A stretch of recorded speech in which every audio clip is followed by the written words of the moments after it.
It's a juxtaposition of incongruity. That's the term they call it. Juxtaposition of incongruity. You know, merging of the incompatible. Merging of the incompatible. You know, taking two things that are mutually exclusive, placing them side by side and finding a single common denominator they share. Juxtaposition of incongruity.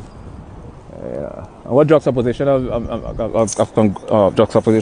incongruity does is it creates a sort of absurdity. Juxtaposition of incongruity is kind of surrealistic. What I mean is it's too big, pretentious, jargonic term. Those jargonic terms pretentious.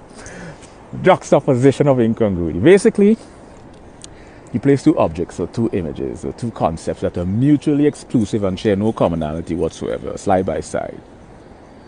There's a polarity, there's a dichotomy. Right? Each object or each image has its own distinctive characteristics. But there's a polarity, because juxtaposition is when you place side by side. Incongruity. Incongruity is incompatibility, when two things don't mesh together. Don't mesh together, you know. It's like ice cream and a cigarette lighter. So you see, that's not a polarity, and that's not a duality. That's a contrast. Contrast